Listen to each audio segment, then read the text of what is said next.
응급처치에 대한 설명으로 옳은 것은 기도의 확보, 심장박동의 회복, 상처나 질병의 악화 방지. 시설에서 응급상황 발생했을 때 대처 방법으로 옳은 것은 긴급을 요한의 대상자 순으로 처치한다. 시설 내 돌발 사고나 질병이 발생했을 때 응급처치 방법으로 옳은 것은 응급처치 교육을 받은 사람의 지시에 따른다. 방문 요양 시 대상자에게 응급상황이 발생했을 때 요양보호사는 언제까지 응급처치를 해야 하는가? 전문 의료인에게 인계할 때까지. 대상자가 갑자기 기침을 하며 호흡곤란, 목을 조르는 듯한 자세를 할 때 의심해야 할 것은 질식. 대상자가 음식을 먹는 도중에 갑자기 숨이 막히다고 호소를 한다. 목 안에 이물질이 걸려 육안으로 보일 때 올바른 응급처치는 큰 기침을 하게 하여 뱉어내게 한다.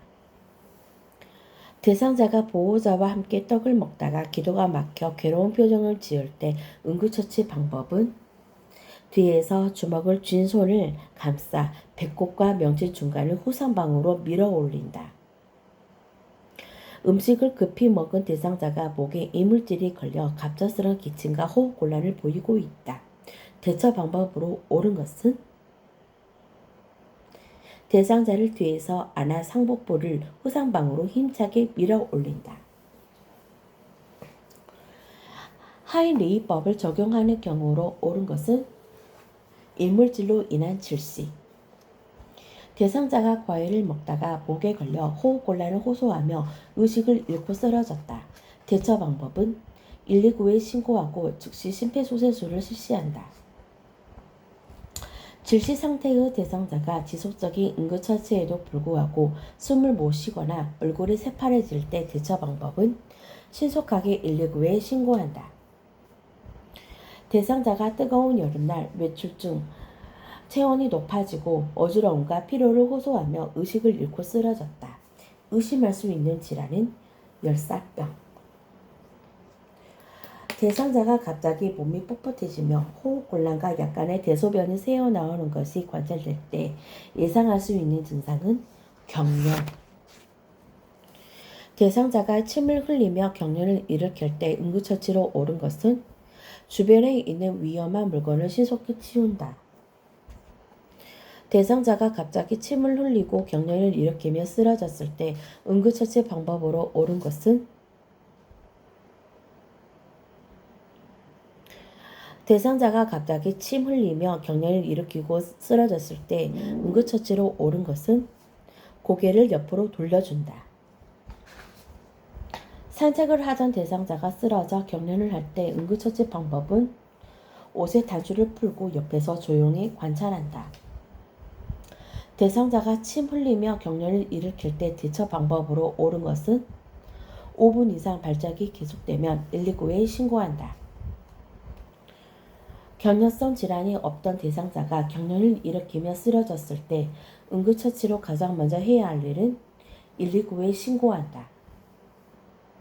화재 발생 시 연기와 열로 인하여 호흡은 있으나 의식이 없는 대상자에게 1차적으로 취해야 할 것은 기도 확보. 화재로 인하여 기도 화상을 입었을 경우 응급처치 방법은 즉시 병원 치료를 받는다. 다음 중 가장 먼저 응급처치를 해야 하는 대상자는 화재로 코와 입에 화상을 입은 경우,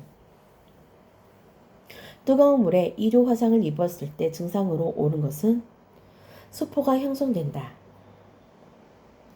3도 화상의 증상으로 옳은 것은 조직이 깊이 괴사된다.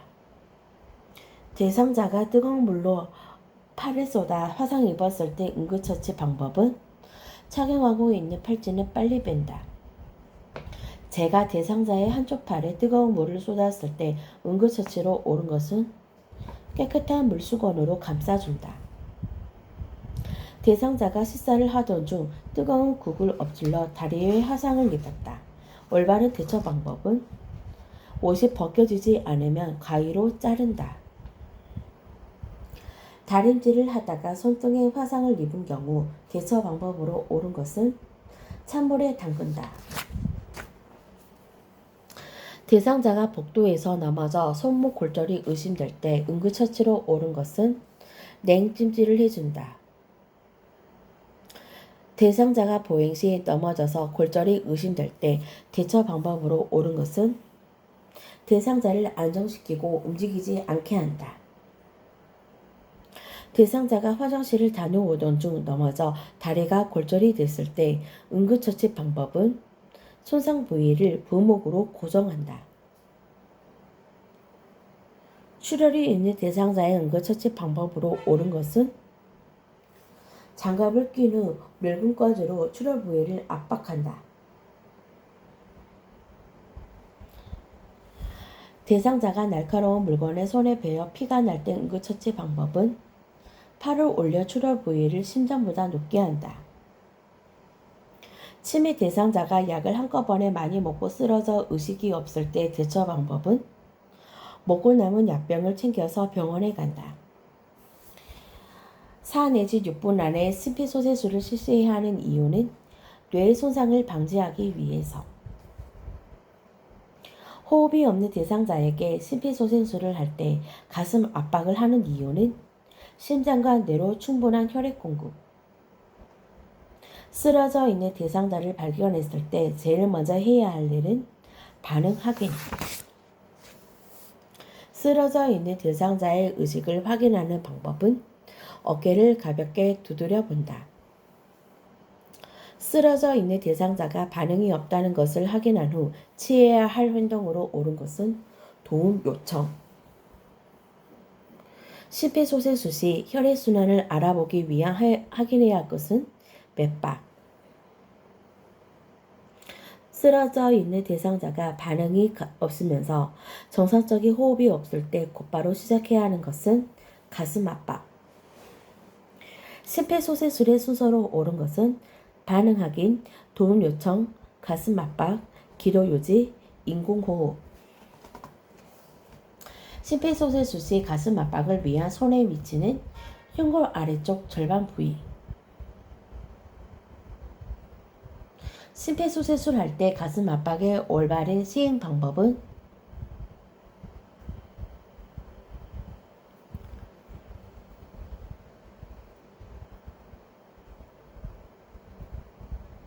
심폐소생술 시 가슴 압박을 실시하는 방법으로 옳은 것은 가슴이 5cm 늘릴 정도로 압박한다.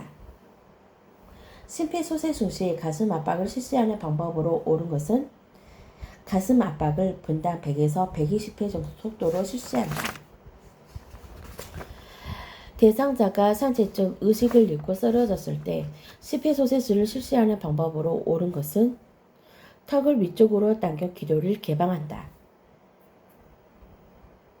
한 손은 대상자의 이마에 대고 머리를 뒤로 젖히고 다른 한 손으로 턱 부분을 위쪽으로 당겨주는 이 단계는 어딜까요? 기도 유지.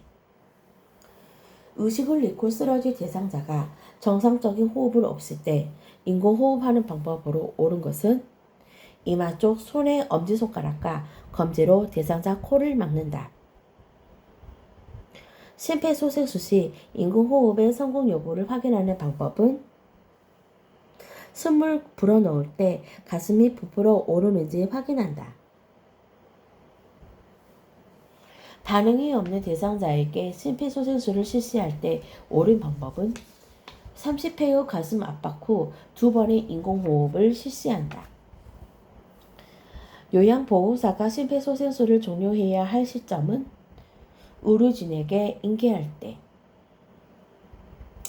심폐소생술 종료 후 대상자의 회복 자세로 옳은 것은 한쪽 팔을 바닥에 대고 다른 쪽 팔과 다리를 구부려 돌려눕힌다. 심폐소생술 후 대상자가 반응은 없으나 정상적인 호흡과 순환을 보일 때 회복 자세로 옳은 것은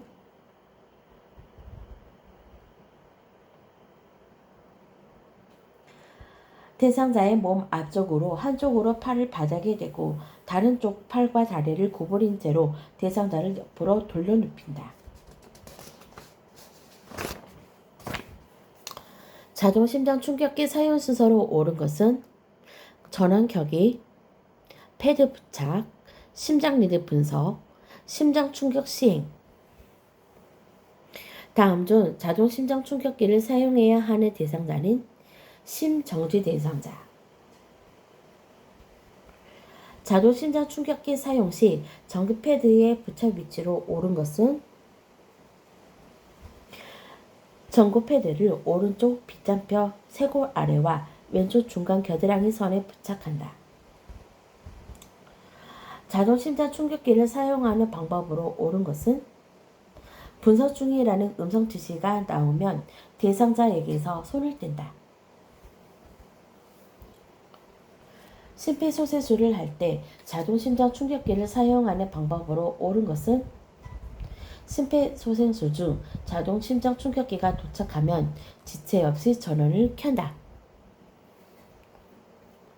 3명의 위급한 대상자에게 심폐소생술을 하던 중 대상자가 사망을 하였을 때 요양보호사를 보호할 수 있는 법적 근거는 응급의료에 관한 법률.